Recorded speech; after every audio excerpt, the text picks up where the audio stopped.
Pesantren Digital Aswa, Another Way to Jannah.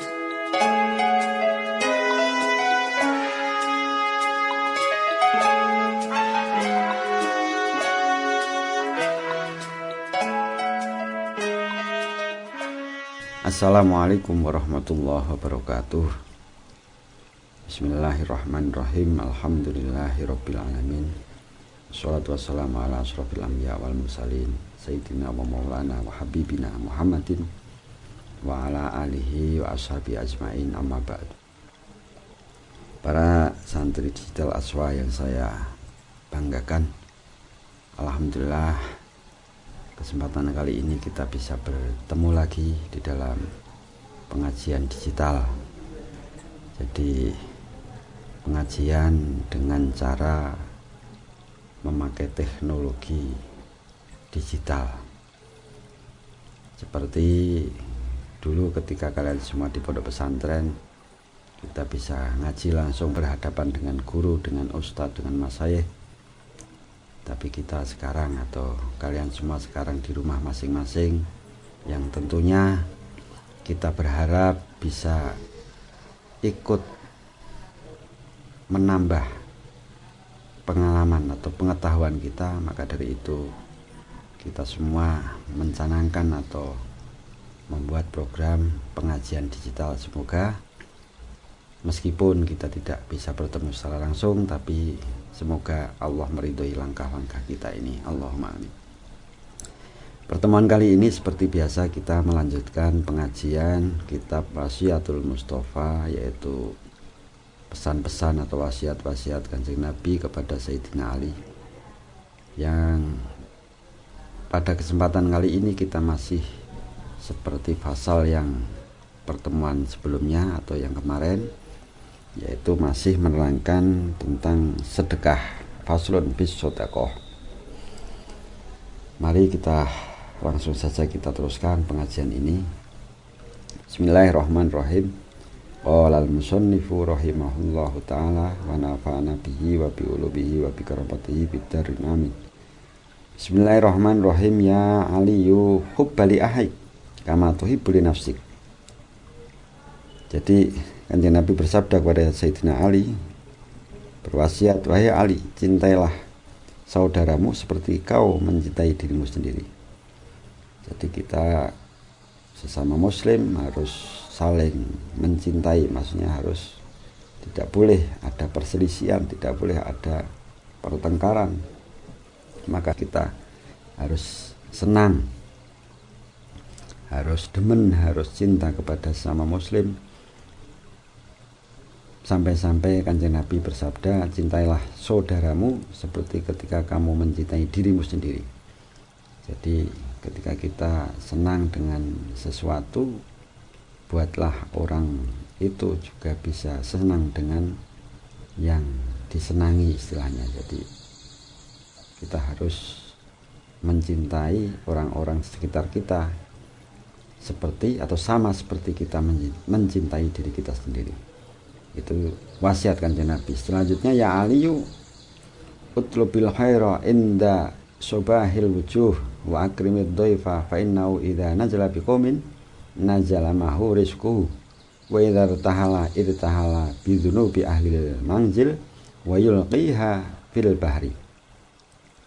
Wasiat selanjutnya Kanjeng Nabi bersabda, wahai Ali, carilah kebaikan di pagi hari dan muliakan tamu.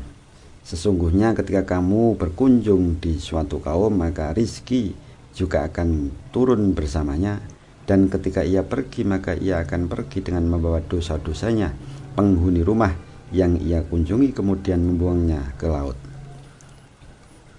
Jadi ini termasuk masih di bab atau pasal tentang sedekah, yaitu Kanjeng Nabi bersabda, kita semua disuruh mencari kebaikan di pagi hari. Jadi mencari kebaikan di pagi hari, di waktu subuh atau di pagi hari, dan muliakanlah tamu. Maksudnya ketika ada tamu, kita harus memuliakan tamu. Semua tamu kita muliakan, tidak pandang bulu itu orang kaya, itu orang miskin, itu orang pejabat, itu orang sipil atau yang tidak mempunyai jabatan. Fa inna idza najala biqaumin najala mahu rizquhu, karena ketika kalian semua atau karena ketika kamu berkunjung di suatu kaum atau di rumah orang lain, maka rizki juga akan turun bersamanya. Maka dari itu ada istilah sugih tamu sugih rizki, karena tamu itu juga membawa rizki tersendiri. Contohnya ketika kita tidak dikunjungi tamu, mungkin istri kita atau ibu kita, orang tua kita tidak membelikan makanan pada hari itu, tidak. Seumpamanya kita kepingin tempe goreng, tapi karena tidak ada tamu kita juga mungkin harus beli sendiri. Tapi ketika ada tamu, dilalah, coro Jawa ini dilalah, karena tamu membawa rizki, lah itu rizki tempe goreng itu tersedia. Tentu tamu tidak akan menghabiskan satu piring, tentu mungkin hanya cuma 1-2 yang dimakan, lah itu sisanya nanti untuk ninggali yang ada di rumah, itu istilahnya untuk rizki kita yang tidak terduga ibaratnya. Maka dari itu tamu itu membawa rizki tersendiri, karena di situ maka rizki juga akan turun bersamanya. Dan ketika ia pergi atau tamu itu pergi, maka ia akan pergi dengan membawa dosa-dosanya penghuni rumah yang ia kunjungi, kemudian membuangnya ke laut. Jadi tidak hanya membawa rizki saja, tapi juga menghapuskan dosa orang yang dikunjungi. Karena tamu itu begitu pamit pulang, itu Kanjeng Nabi bersabda, tamu itu membawa dosa-dosanya orang yang dikunjungi, lalu dosa-dosanya itu dibuang ke laut. Istilahnya dibuang ke laut itu juga bukan lantas orang itu ke laut dulu lalu pulang, bukan, tapi istilahnya dosa-dosanya orang rumah itu dibawa pergi bersamanya lalu dibuang. Kalau Kanjeng Nabi bersabda dibuang ke laut, ya dibuang ke laut mungkin saja, tapi bukan berarti orangnya, tamunya itu lalu ke laut dulu, itu bukan berarti semacam itu. Bismillahirrahmanirrahim. Selanjutnya, ya aliyu lam tadhulil malaikah baitan fi tasawiru aw tamathilu aw aqin liwalidai aw baitan la yadkhuluhu dhaifun. Yang artinya kurang lebih, wahai Ali, malaikat tidak akan masuk ke dalam rumah yang di dalamnya terdapat beberapa gambar atau patung atau orang yang berani pada orang tuanya, dan rumah yang tidak pernah dimasuki tamu. Kanjeng Nabi bersabda kepada Sayyidina Ali, wahai Ali, para malaikat tidak akan memasuki rumah yang di dalamnya itu ada gambar atau ada patungnya. Terdapat beberapa gambar atau patung, gambar yang memungkinkan untuk diberi nyawa. Di situ dimaksud gambar yang memungkinkan untuk diberi nyawa, seperti gambar hewan secara utuh atau patung hewan secara utuh, patung manusia secara utuh. Kalau gambarnya gambar mobil ya nggak apa-apa, atau gambarnya gambar pot bunga atau gambar pemandangan atau foto. Kalau foto juga nggak apa-apa. Ada yang mengatakan ulama, foto itu tidak gambar. Jadi berhati-hati kita semua di dalam rumah kita seumpama ahli melukis, ahli menggambar, jangan sampai kita melukis atau menggambar bentuk manusia secara utuh atau bentuk hewan secara utuh.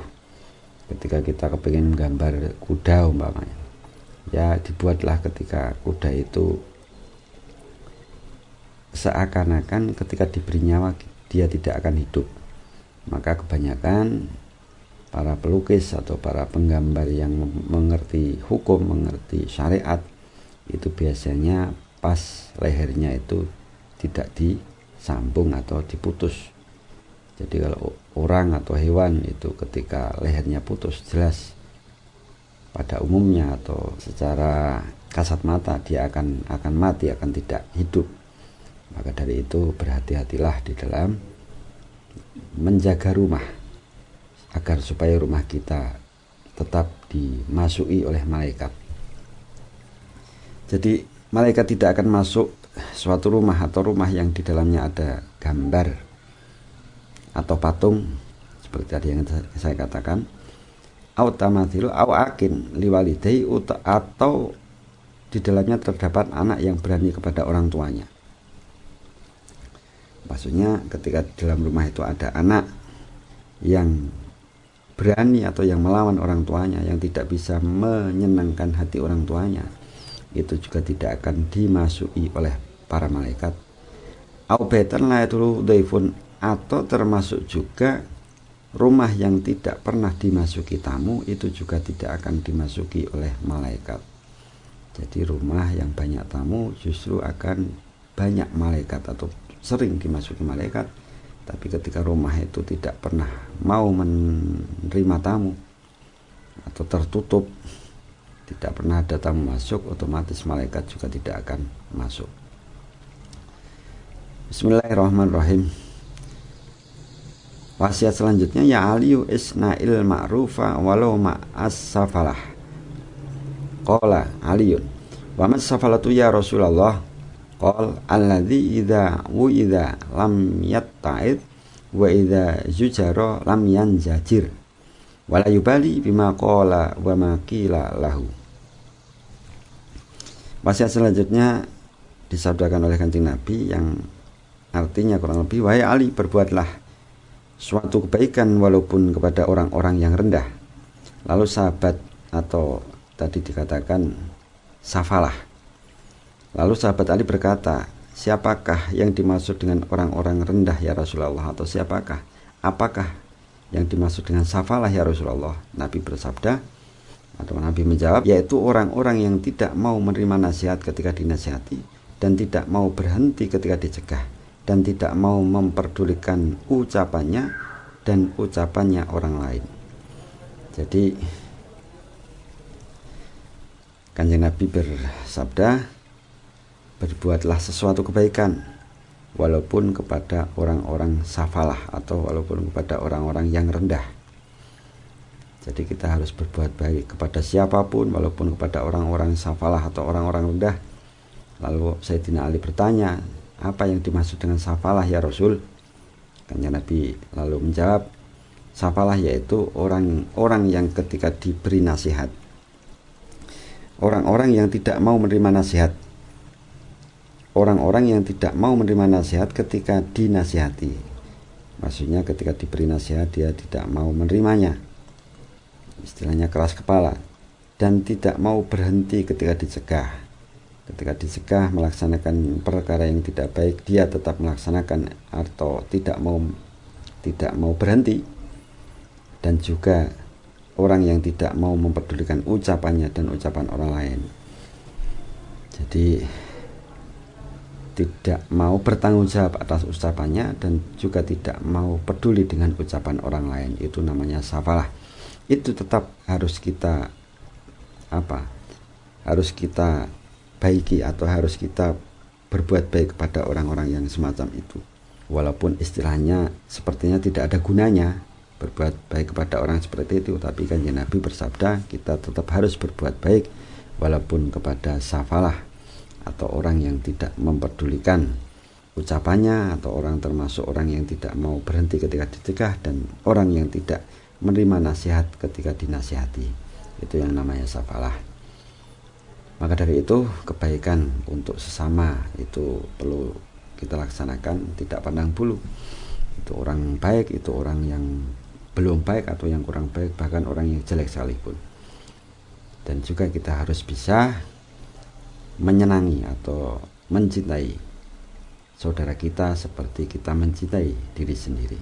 Itu pesan-pesan dari Gusti Kanjeng Nabi yang diwasiatkan atau melalui atau lewat Sayyidina Ali radhiyallahu anhu. Santri-santri Dijal yang saya banggakan, mungkin pertemuan kali ini kita akhiri dulu sampai sini. Insya Allah nanti akan kita lanjutkan lagi. Ini masih di pasal yang sama, yaitu tentang sedekah. Insya Allah nanti selanjutnya kita akan melanjutkan lagi, yaitu summa qala ya aliyu shadaqatus sir tudfi'u udbar rabb. Wallahu a'lam bishawab. Sekian dari saya, kurang lebihnya mohon maaf. Saya akhiri. Wallahul muwaffiq ila aqwamit thoriq. Wassalamualaikum warahmatullahi wabarakatuh. Pesantren Digital Aswa, Another Way to Jannah.